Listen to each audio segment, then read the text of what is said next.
Hello Internet, and welcome to my live reaction for Fairy Tail 100 Years Quest, chapter 120. When we last left our heroes, we largely just sort of hung out in the bath. It was some antics, some fan servicey sort of shtick, wasn't really my thing. But then Selene showed up in the bath, put up a gate to the men's bath so that the guys could hear what she had to say, and tried to justify her actions. And we didn't quite get to her doing that at this point. But she talked about how everything she has done, all the worlds she has distorted beyond recognition, has been in service of seeing the other face of those worlds that might be a weapon to help defeat the 5 dragon gods.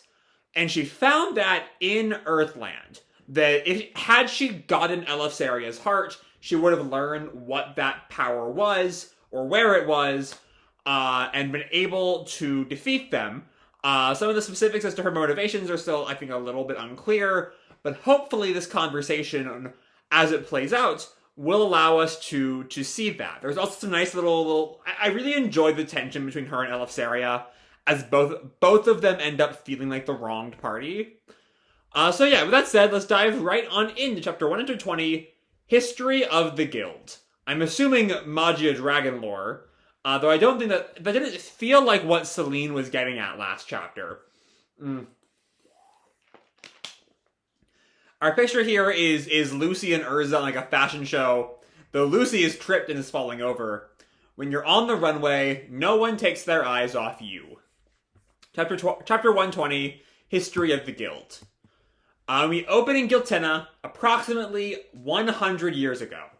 The world's first wizard guild, Magia Dragon. Which I'm not quite... Does the 100 years ago interfere with Mavis's backstory a little bit? I feel like it's a little close if 100 years ago was before any of the stuff like the start of Fairy Tail Zero. I'm sure people have done the math at this point, because like we first found the 100 years ago number like 4.5 years ago now. But anyway, the world's first wizard guild, Magia Dragon. And we see those early guild wizards all like relaxing.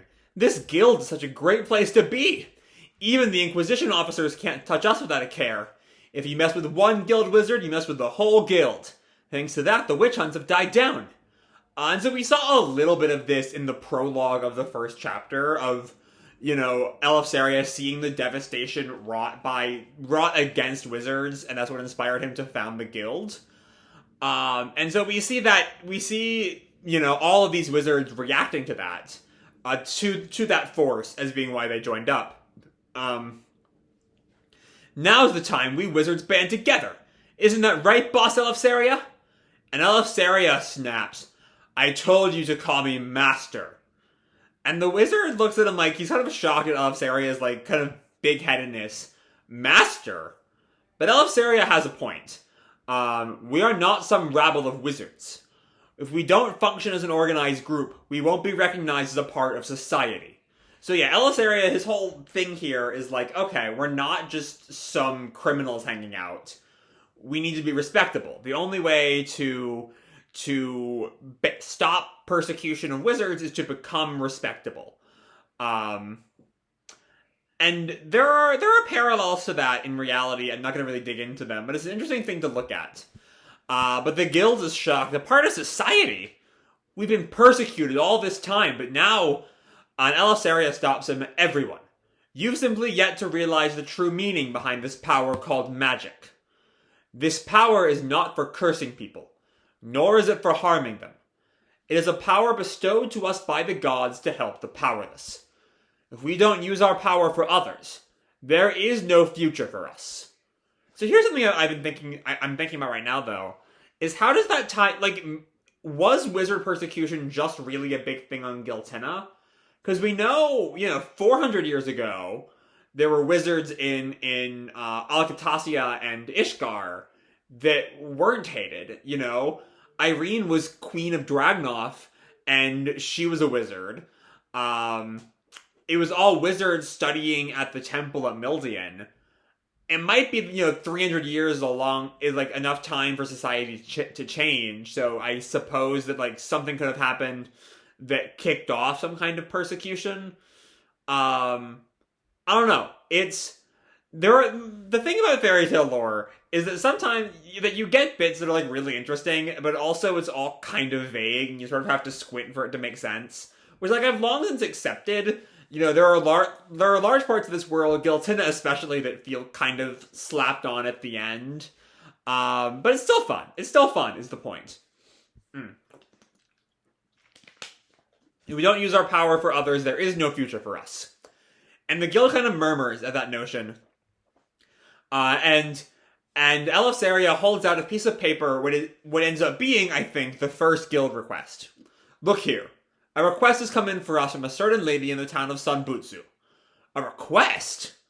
There is something she wants us to solve, using the power of magic. Of course, there will be a handsome reward as well. And the guild react to the power of magic. Isn't she afraid of us? A reward? That afraid of us actually does kind of give me some characterization. So some sense of Guiltina as a culture, actually. Given what we know about the dragons, you know, being refugees from Acnologia's dragon purges, I can sort of see, you know, the entire culture of Guiltina, and I'm just, you know, assuming here, because again, Mashima doesn't really go into the details here, and I don't think he will. I can sort of see a culture sort of scarred for these past 300 years leading up to this point by a fear of the Dragon King Festival. That everything that happened there is so scarred that they just reject magic in total. I think that might be what happened, though again, it's all guessing. And so the basic system of wizard guilds was established. The guilds grew and grew, and the amount of work increased. Then one day, a dragon is just here. There's something a little humanoid about its hind legs, but it's a dragon. It's a dragon! Weren't they all wiped out? That's what they say in Ishgar. There are still dragons here in Guiltina. Anyway, kill it. Let's show it the power of magic. Though, of course, dragons are kind of creatures of at least one element of magic. And we are, in a small way, addressing the whole, I thought the dragons were extinct and now there are so many, is just that the dragons were just not on Ishgar. What I've sort of been saying for years now. And then back at Magia Dragon, the, like, sole survivor of that raid, Marion and Broyd, everyone, he killed them all. Magic doesn't work on a dragon.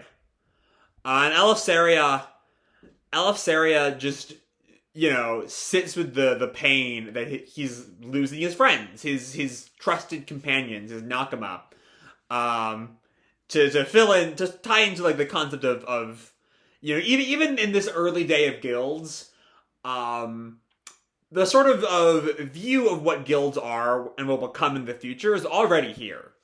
But some more wizards announce, I'll go next. Marion and Broyd's enemy is my enemy. All of them lost their lives, one by one. And I learned from old folklore magic that brought dragons to ruin. Those that wield magic for slaying dragons. Dragon slayers. With a focus on Natsu and Gray of all people in the background, we see a bit of visual storytelling here of Natsu being back in the men's bath with a notable slap on his face. And Gagio, Loxus, and Wendy all specifically take that in, you know, them being dragon slayers. We spent many years developing and mastering that magic. And Irene says to Wendy, self-taught dragon slayer magic, and without an enchantment. That's no small feat. Which, yeah, actually, we haven't really seen anything like that. You know, being purely self-taught. Like, people like Cobra and Loxus had lacrimas implanted, so they didn't really have a master, but that's still not the same thing as being self-taught. And then Elefseria says, and just when I was able to fight dragons properly, the 6 dragon gods arrived. Now that might be the point where the timeline stretches credibility. Because the dragon gods, I thought, were refugees from the Dragon King Festival 400 years ago. But this was only 100 years ago? The timeline doesn't quite add up, but it might. You could also interpret that maybe it's a translation thing for they first encounter the dragon gods, or the dragon gods arrived at Magia Dragon, wondering who was killing all these dragons. Maybe. I don't know. The moon dragon god over there, Selene. The fire dragon god, Ignia. The water dragon god, Merkphobia. The wood dragon god, Alderon. The gold dragon god, Viernes, who is the only one we don't get to see. We see, Selene in her human form, Ignia, Merkphobia, and Alderon, and Doggermag on the next panel, all in their dragon forms. And Viernes is still just the mosaic. We'll get to him eventually, I presume. The earth dragon god, Doggermag. Hundreds, thousands of wizards fell before them.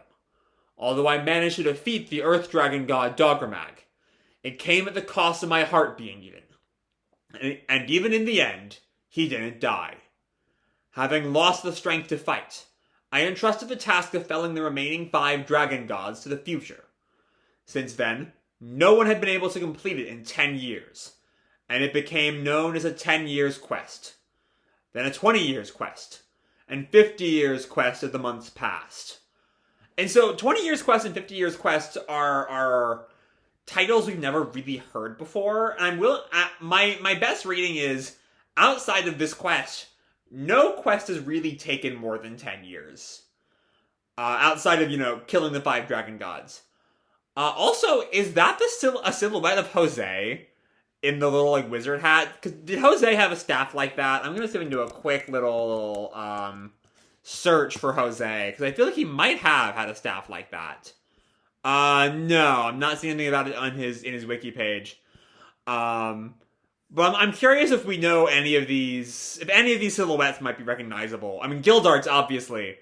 But yeah.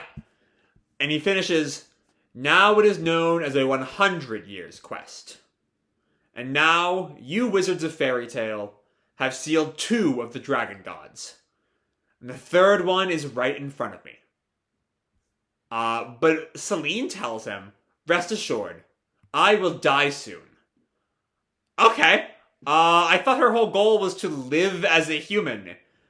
Has something happened to that?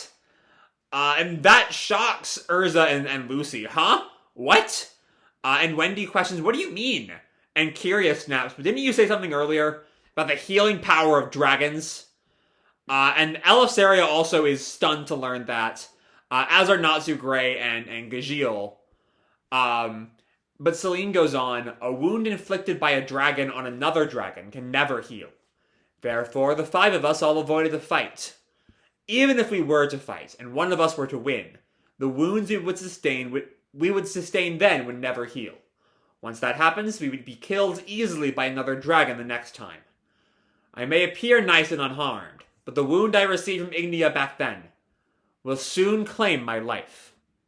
Okay. I guess the human form is in the end something of an illusion, something of a figure she creates. It's not her natural state.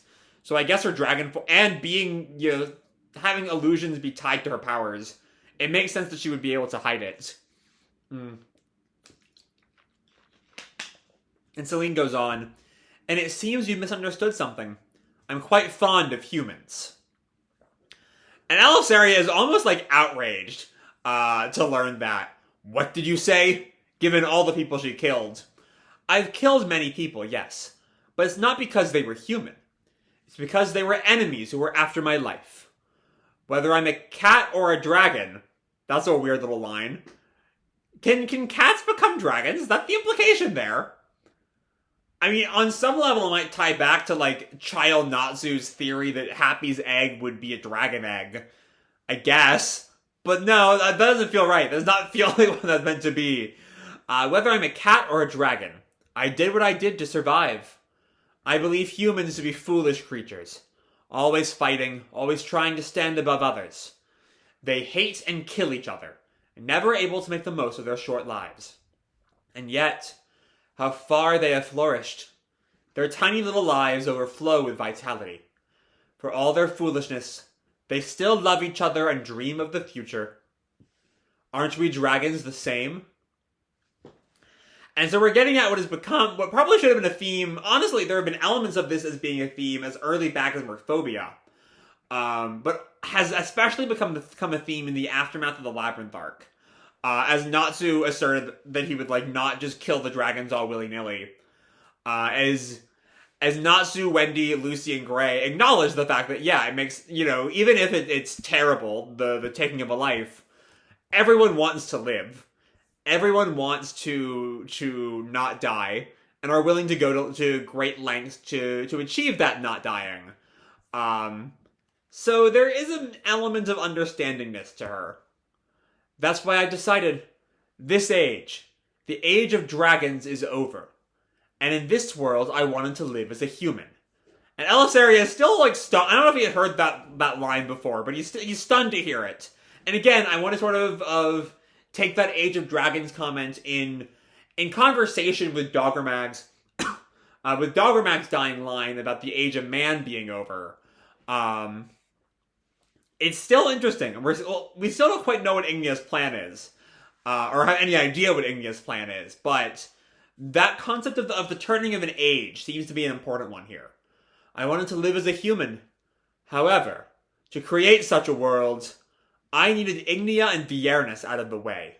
Those two have no intention of understanding humans at all. That's why I wanted that weapon.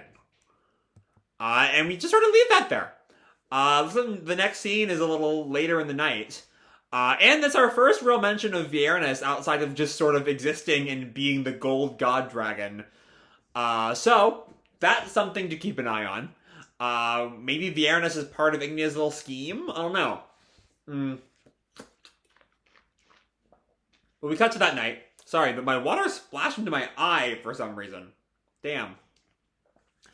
And Selene is chatting with Suzaku, who is not there in the bath, but maybe knows everything at this point. The night breeze feels so good after a bath, doesn't it? And Suzaku is sort of stoic there. And Selene questions, so, what did you wish to talk about, Suzaku? It is about Kornugi. What I did to him, And Selene, and this is fair, I suppose, given Selene's whole speech about, I killed in order to live just like humans do. What I did to him, that's in the past. We spoke of this before, no? I've killed many people. I won't begrudge my son's death on anyone. Which I guess means her rage was all like a ploy to land here, in Diabolos, I guess. Kornugi was a warrior, and he simply died a warrior's death in battle. But Suzaku questions, does that not sound heartless? And Selene comments, perhaps that's one area where dragons cannot beat humans. I should love him, but I accept his death as such. And she stops herself. No, that's not it. I saw Kornugi within you. I even feel as if Kornugi is there. Well, he did eat him. Like, that might be why. Literally within him. Suzaku comments, I told you, it's alright. Because there's one last job I must do before I die. One last? And she speaks to the empty porch. I know you're there. And Suzaku's either confused I saw the next panel and kind of spoiled it. At Selene talking to the air, or at the sudden appearance of the spectral Irene. Oh, you can see me. To be continued. So, I'm curious if Selene wants to talk to Irene as like in Irene's role as a high enchanter, or as the first dragon slayer. Because like Irene is also a dragon, she's a ghost at this point. She's a specter of magic imprinted in Wendy's brain. But she is a dragon in her base form. And so I'm excited to see what that Selene Irene discussion what it leads to. Does Selene want to get rid of Irene at the last? Some sort of continuing on to her discussion about this being the Age of Man, Irene being a full dragon, a dragon slayer who has gone full dragon. Does she want to get rid of that little specter of Irene? In some way? Like, maybe. I suppose that's a possibility. Even though Irene is, like, hardly alive at this point, it feels like she's just, like, going a little bit too far to kill Irene, honestly. Like, she's just a ghost. Unless I did bring up the theory a while ago, I think, that Irene might be playing some long game to get Wendy's body back. Possibly. These are all things that are possibilities where the series could be going. But yeah, all in all, there's a lot I really like here. The history of the guild it's informative more than it is, like, genuinely... This is not one of those Majima flashbacks that, like, rips your guts out. You know, that just tears your heart apart and leaves you to deal with all those feelings. It's there to establish a bit of Guiltina's world building, this idea that wizards were oppressed until, like, 100 years ago, until guilds came about. That guilds were a response to that oppression, a sort of mutual aggression pact initially that became something more. Which is a bit of world building I actually really like. Even though I was saying earlier that, like, Machima's world building in the series can feel very kind of patchy. Like, just enough world building to make the story work, as long as you don't consider all the world building together as a singular unit. And that's, like, still largely true here.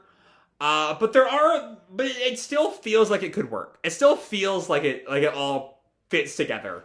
I like the reminder, the sort of finally calling out the fact that, like, we had been told that there were no dragons, and now we have a continent full of dragons. I like that acknowledgement of this seeming plot hole. And also how, you know, why that leads to Elefseria's hatred for dragons. You know, how all this comes together to Elefseria having this very, you know, to set up the idea that Elefseria never considered peace with dragonkind. You know, his sole experience with dragons was his friends dying over and over again. Until he learned the magic to overcome dragons, and even then, it only worked for a little while. Once the dragon gods arrived, it took everything he had to take down one of them, and then he was unable to really do much else after that without the heart.